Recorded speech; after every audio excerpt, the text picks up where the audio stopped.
Hey guys, welcome back to my channel. It is 6 a.m. Tuesday morning. What am I doing up at 6 a.m.? I'm getting my workout in because if I wait for the rest of the day, something can come up. If I sleep in, something can come up and I just feel behind for the rest of the day. I know you see all these people online doing 4 a.m. wake ups, 5 a.m. wake ups, but there is something truly magical about waking up really early and getting stuff done. You just feel like you get ahead of the day, and if you feel like you're someone who just feels behind, never has enough time in the day, waking up early could be for you. Today I'm doing a full body workout, so make sure to stay tuned for that. It's my OneFitB workout. It's for my in-person class today, and every month I post 3 new workouts on my OneFitB program online. There's a gym version and an at-home version. You get both. And I choose my 3 favorite workouts from the month, and I make it dumbbell only friendly.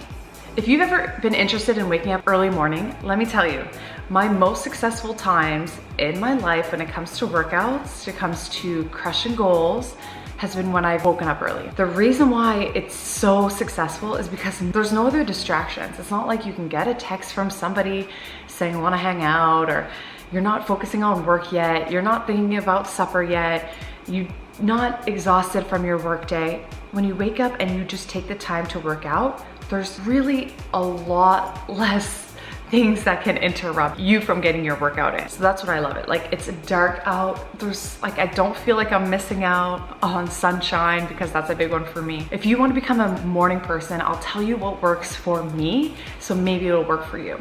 So let's say when the week starts, Sunday I start getting ready for Monday morning because I know I'm gonna wanna wake up early. And of course I let myself go to bed a bit later on Friday night, Saturday night. Ideally, they say if you can stick to a same bedtime, same wake up, that is the best. That is the absolute best. And I do try to do that as much as I can, but I do stay up sometimes. It happens. So for me, it starts Sunday morning. I do not let myself sleep in. And you might be like, why not? If you let yourself sleep in Sunday morning, how are you gonna go to bed early Sunday night? First thing is, I don't let myself sleep past like 7 a.m. I just force myself up. If I'm a bit tired Sunday, that's okay, because I'll be more willing to go to bed early. I force myself up early Sunday, and I really limit my caffeine. I used to not allow myself any caffeine on Sunday, but now I'll do 1 coffee and not my strongest, like medium or light, and then it's decaf if I want more. So that makes sure that I'm not over caffeinated, and so I'll go to bed earlier. It'll be easier for me to fall asleep. If you sleep in and drink a ton of coffee, you're never gonna be able to go to bed earlier. So those are 2 things. I do try to get fresh air. There's so many studies showing that sunlight and fresh air will help your sleep like so much. So I make sure to get out for a nice long walk. I get some fresh air. That's the main thing. Sundays, I rarely get in the gym. Has happened, sure. Most of the time it's a rest day for me, so I focus on getting fresh air. So then when the evening comes, I do try to eat supper a bit earlier, and I force myself to go to bed. Like quite early, and this may not work for you, but it's really been successful for me. No screen time, no phone. Sure, maybe I'll watch like a movie earlier. I'll try to do everything earlier so I don't feel like I'm sacrificing like Sunday movie time or Netflix time, you know?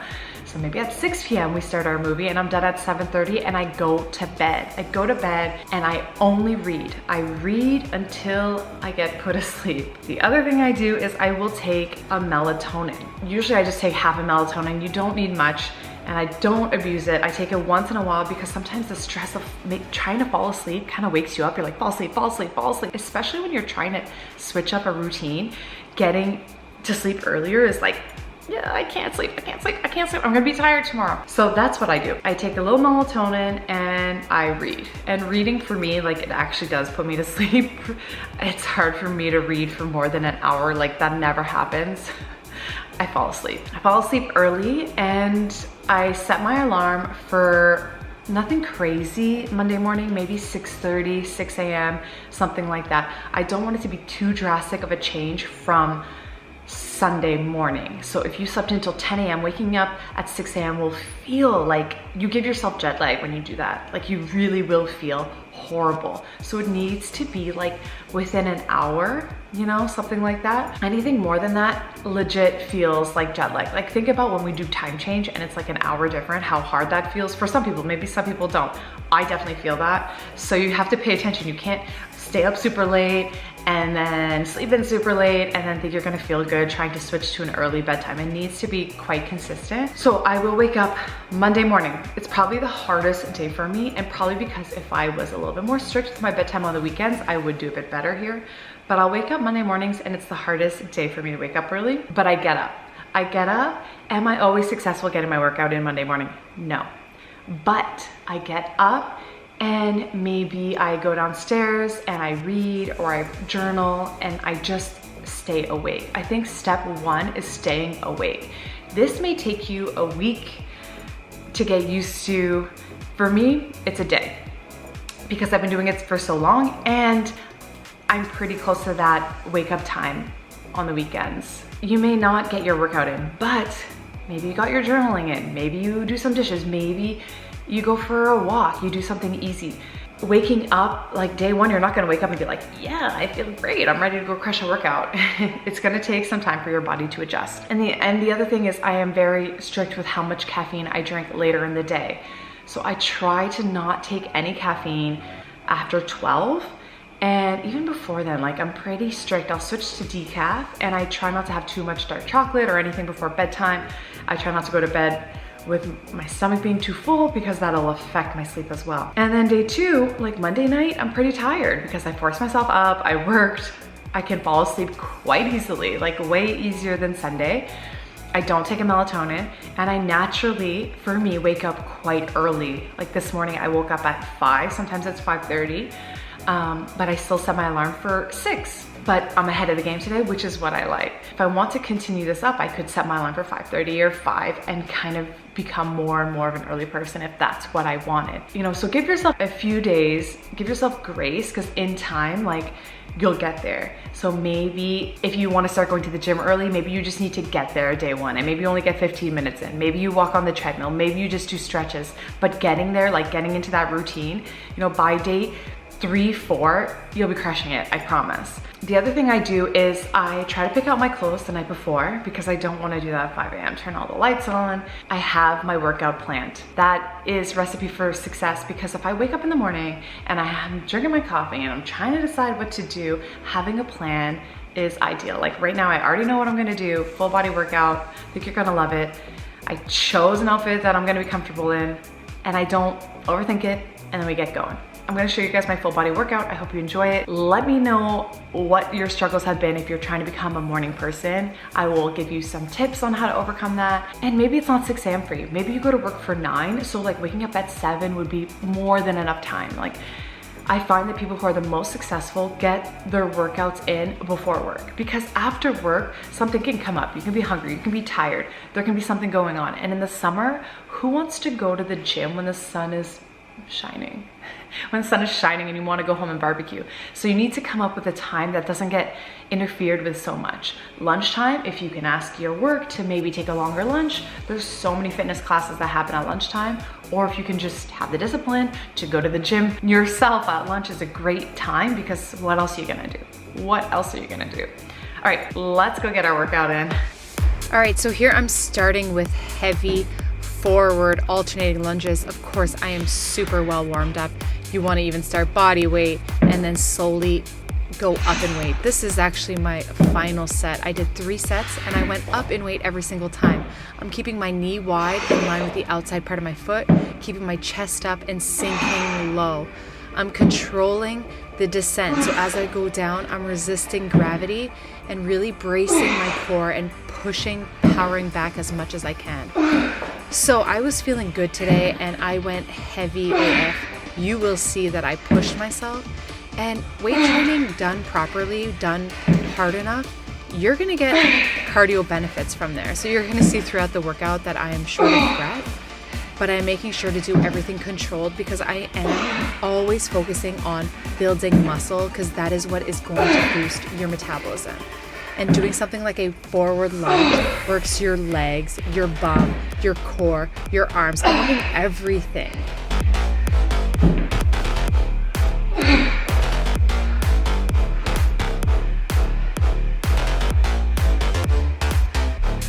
So this was my third set and I am out of breath, as you can see. So I'm trying to give myself, 30 seconds to 60 seconds in between, but I needed to take the full 60 to 90 there. So I just took a little bit longer and then I went back and did it properly, because you always want to prioritize good form first, and then you can go up in weight and then you can shorten the interval. So I did, do as much weight as I could each set, and I made sure to control it. The heavier you go, you may need to push the weight a bit faster. So if you are looking to make sure you're doing it properly, if you're new to the gym and you want to avoid injury, slow down all your lifts and go down in weight, increase your reps slightly.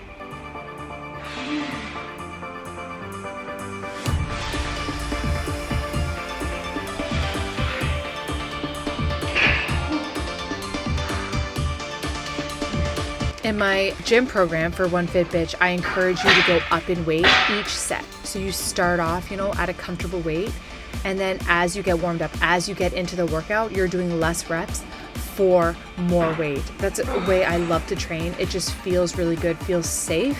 And today I was pushing heavy weight with proper form. So here I'm not going as heavy as some fitness people you'll see online. You'll be like, why, Michelle, are you not going as heavy? Because I'm focused on proper form. I'm focused on getting low. And it felt more than challenging enough.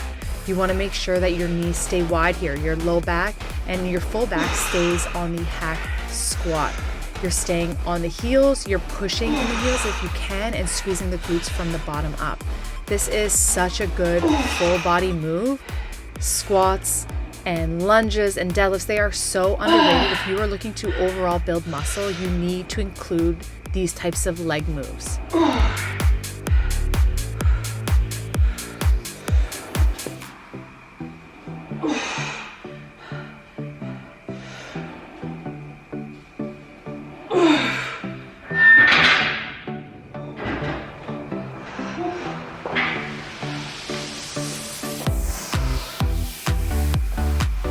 Then I am supersetting that with a gorilla row to work my back muscles, my legs, my core. I love working compound moves. So that means multiple muscle groups in one time. So instead of just isolating your bicep or your back or your quads, the front of the thighs, I'm trying to get more bang for my buck. Sure, I do isolation moves, but I do a ton of compound moves, especially since I only want to work out 3 times a week. So here I realized that the weight wasn't heavy enough, so I went and grabbed heavier dumbbells to push myself. I believe this was my final set, and like I said, I tried to go up each set, and I make sure I'm doing it with control. If here I was feeling in my low back, I would go down in weight. If here my shoulders were creeping up towards my ears, I would go down in weight. Heavier isn't better if you can't do it right.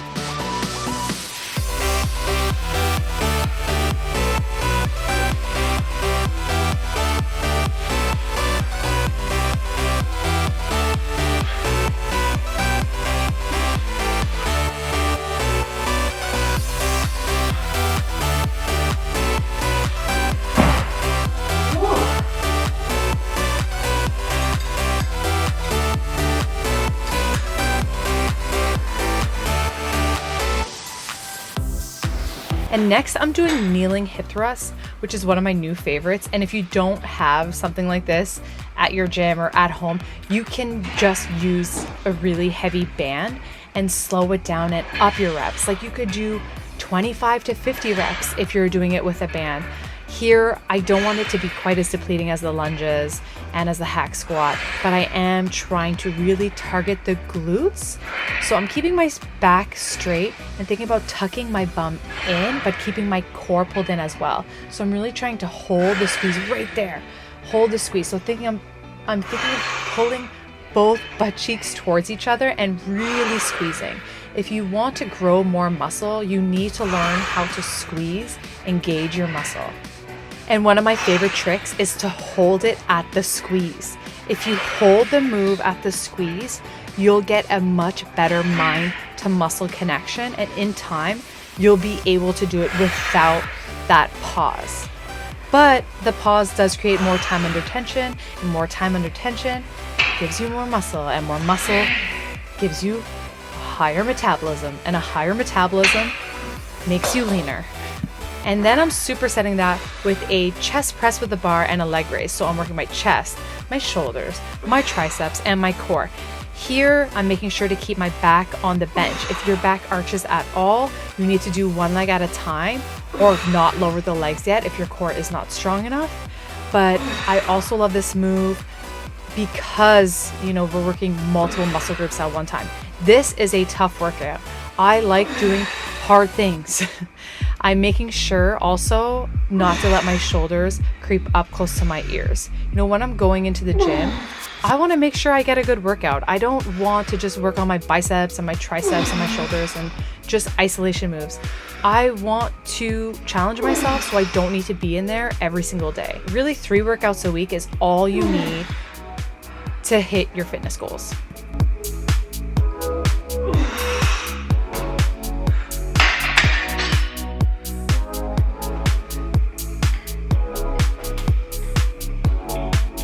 And then the final superset that I filmed was deadlifts, and I went heavy. I am loving dumbbell deadlifts because I can bring the dumbbells to the sides of my thighs instead of the bar in front. And I find it a lot easier to keep my shoulders down away from my ears and not let my shoulders round in. Most people feel this in their back when the weight is too heavy for their upper body. So I love using wrist straps, as you can see, but also keeping the weight to the side is a little bit easier to push those shoulders down and engage the lats. I also love engaging the glutes here, so you'll see more of a knee bend than just a straight leg. So when I can't push my hips back anymore, I bend the knees and I push in the heels on the way up to squeeze the glutes, so it's more of a glute-focused deadlift.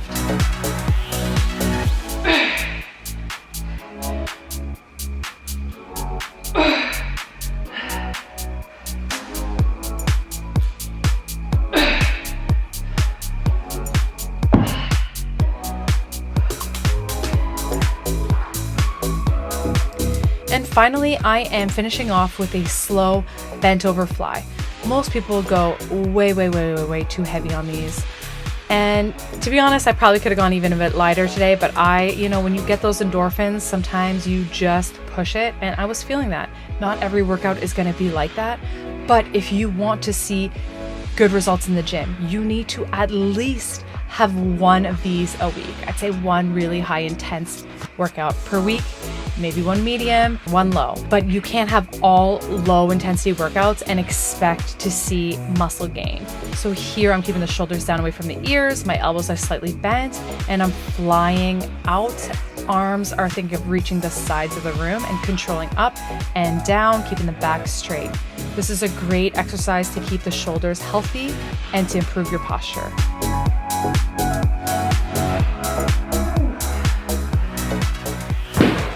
All right, guys, I hope you love this video. I hope you love the workout. 2025 is the year that I am going to show you all my tips and tricks and get you in the best shape of your life. Please let me know if you have any questions, if you're struggling with anything specific, if you want me to talk about a specific topic. Write it down in the comments.